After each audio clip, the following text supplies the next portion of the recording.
I made the mistake of going on Facebook. I know, right?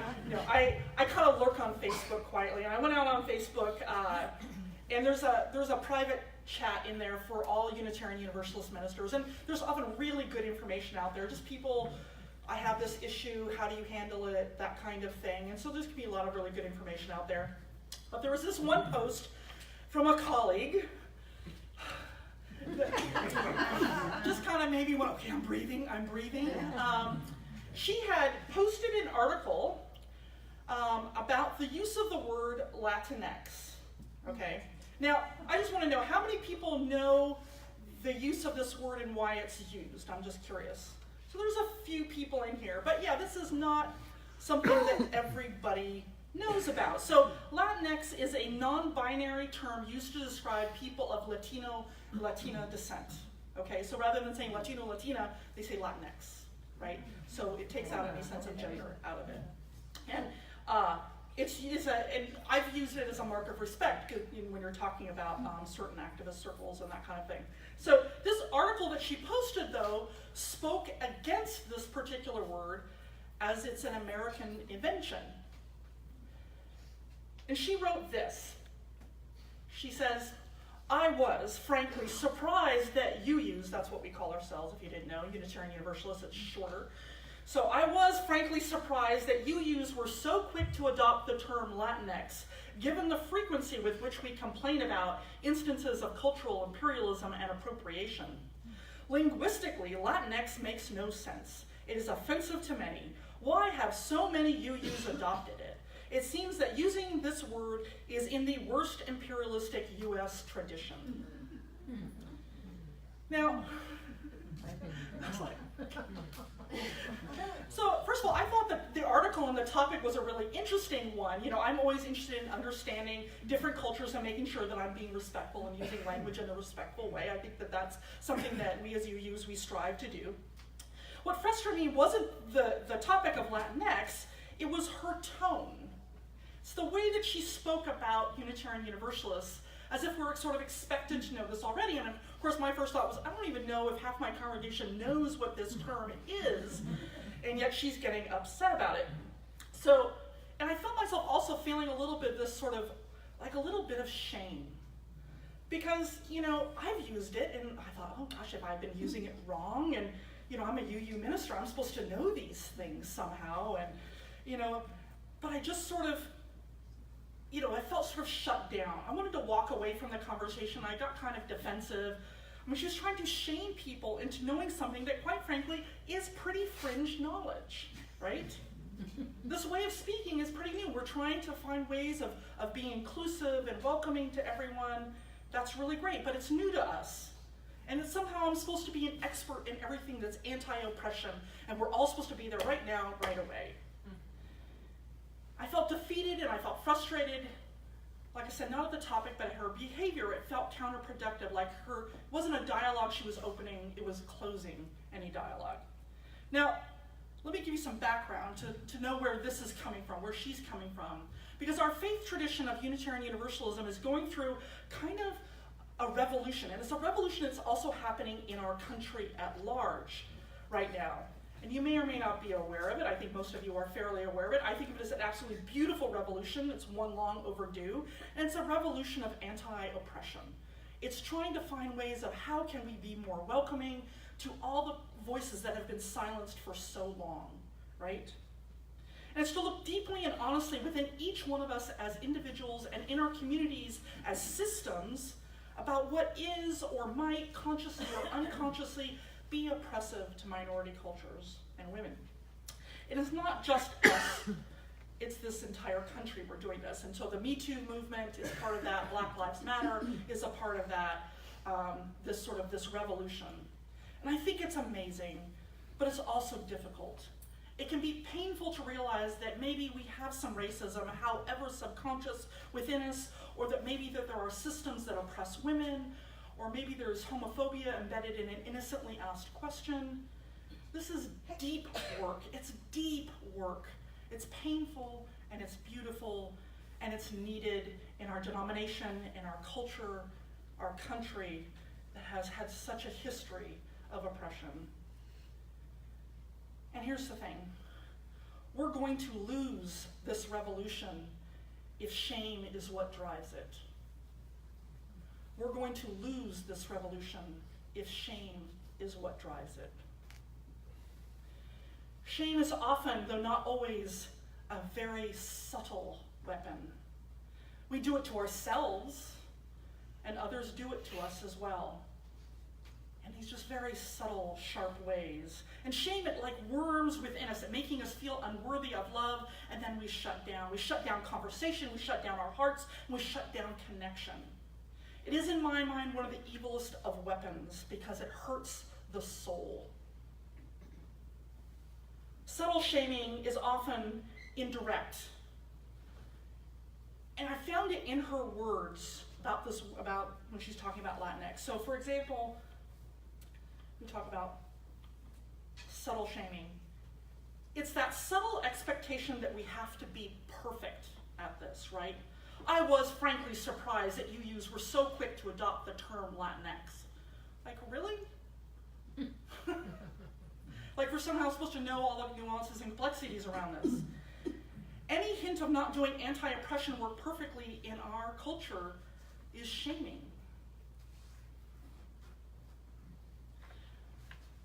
So it's that expectation of perfection. And it's found in the lack of questions as well, and broad statements like, Latinx is offensive.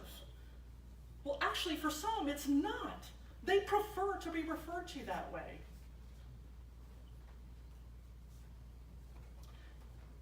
And then it's also found in the absolute certainty that we are right and you are wrong, with no room for complexity, which is better known as self-righteousness, right? This word is in the worst imperialistic US tradition. Hyperbole is a good example sometimes of self-righteousness. Like, really, that's the worst one you can think of? Okay. I'm sorry, I know I'm shaming her, so that's not good.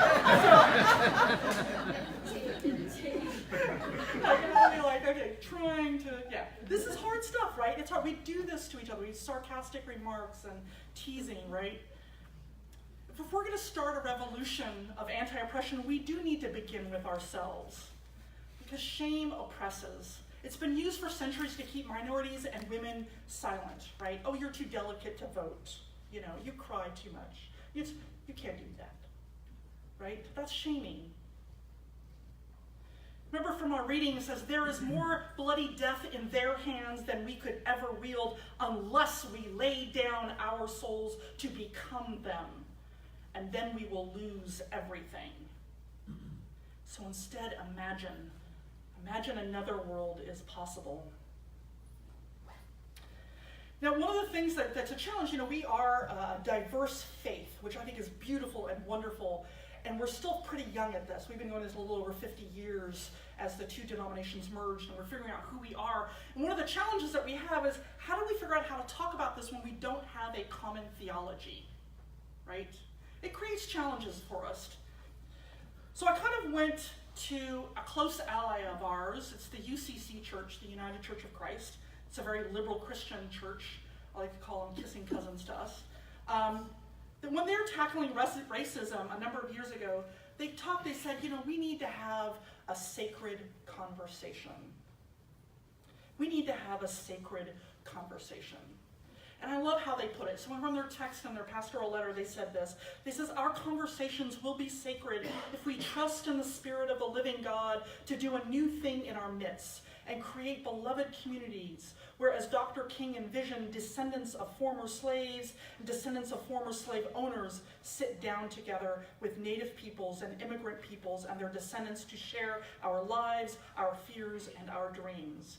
Our conversations will be sacred if we pray for the grace and courage to speak the truth in love and to hear one another all the way through. Sound bites and simple answers cannot be the order of the day. I really like that. But it got me thinking, what is it that makes a conversation sacred? Right? It seems to me that a conversation, in order to be sacred, has to have these three components. The first of all, it's like our third principle, acceptance of one another. right? We have to accept that people are who they are with all their brokenness and all their beauty, and let go of demanding perfection of the other person, particularly as we define it. Let imperfection be an invitation for learning. In this Latinx example, for example, it does turn out that Latinx comes from the Latino activists here in the US.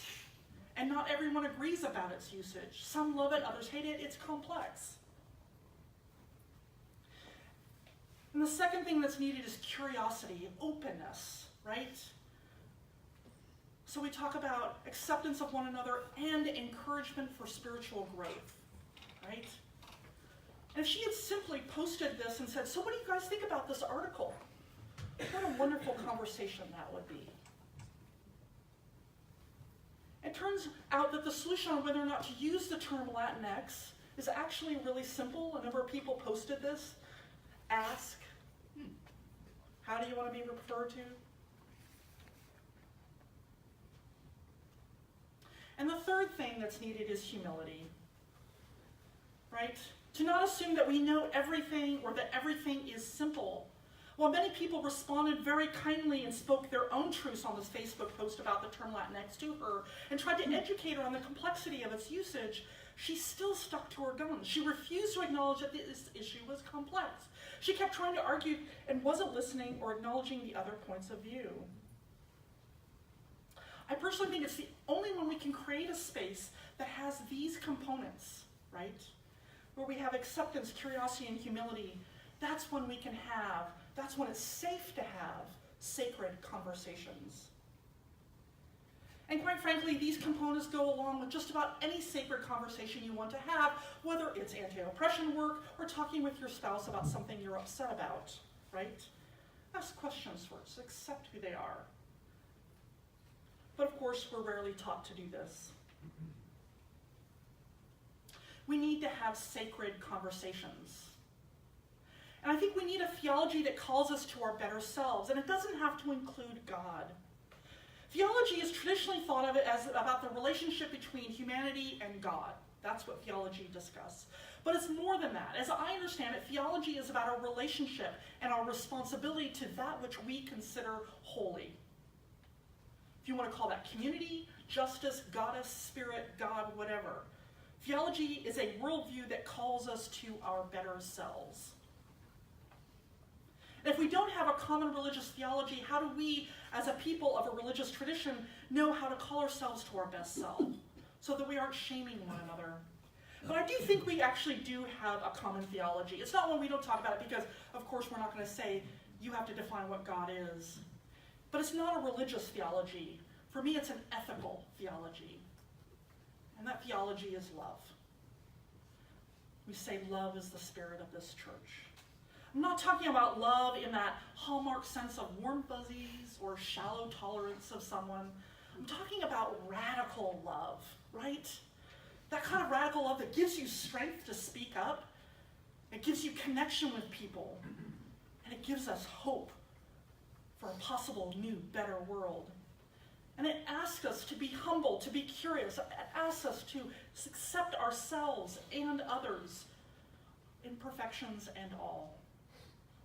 If we want to continue on this road of redemption, if we want to end oppression of others and ourselves, if we want to win this revolution, then love must be at the core of how we interact with one another.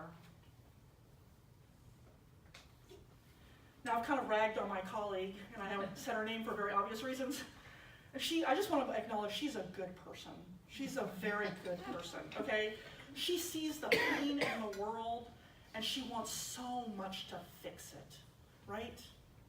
I get that. But we cannot heal what is broken by oppressing or shaming others. It just doesn't work. You know, people talk about calling out when we see someone do something that is oppressive, however subconscious that behavior. And it comes to the point where in some circles there's a fear to speak up because we might be imperfect, we're going to be called out, right? We might get it wrong, or a question might be labeled as oppressive. And we all want to belong. We all want to get it right. We want to be inclusive. We want to be loving. But if we aren't allowed to make mistakes and lovingly called back into relationship, not out, but called in, then we widen the scope of oppression. And I want to point out that, being nice, right, that can be a form of oppression, right? The expectation that anger cannot be part of the conversation. We were taught, right, that if you can't say anything nice, don't say anything at all, right? But you know what? The truth sometimes does hurt. But truth-telling does not have to be devoid of kindness. And kindness does not mean you can't speak the truth, nor does it mean you agree with the other's point of view.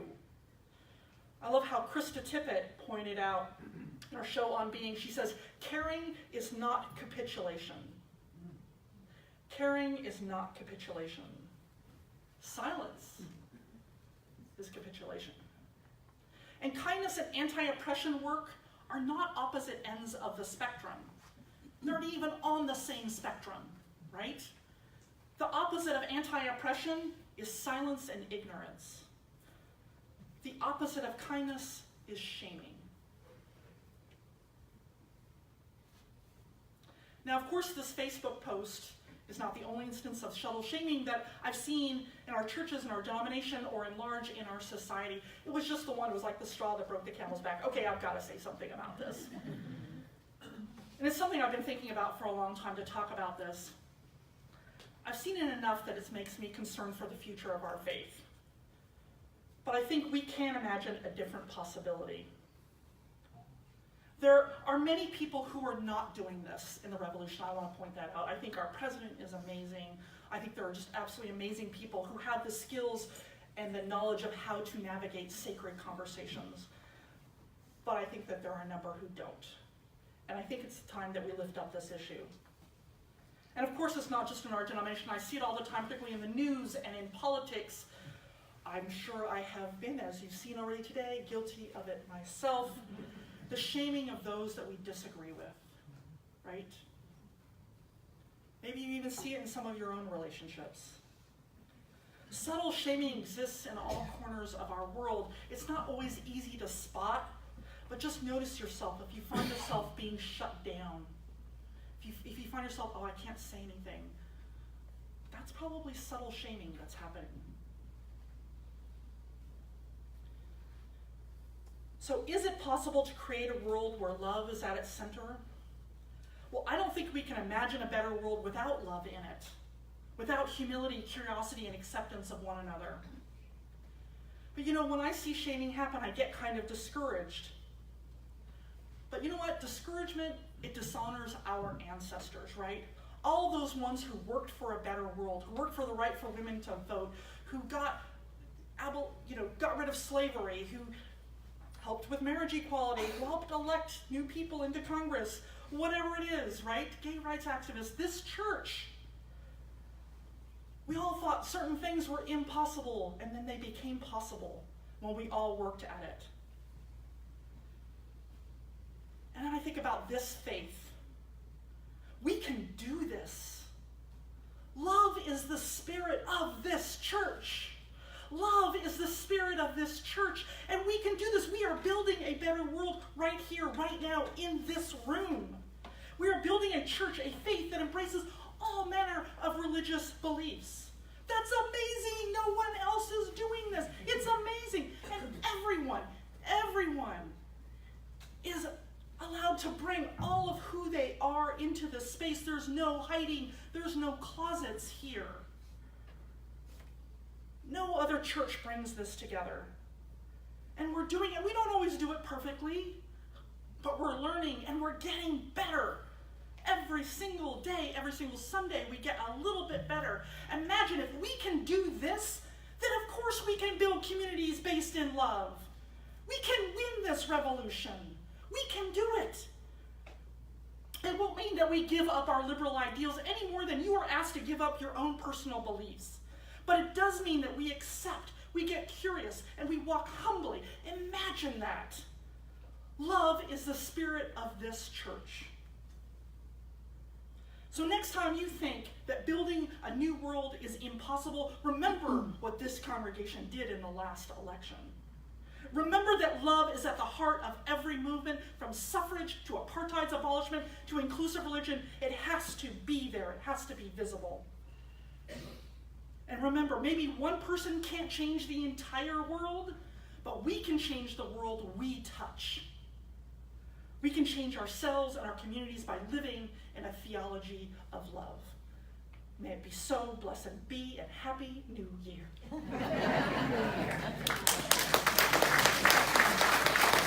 Now, we're going to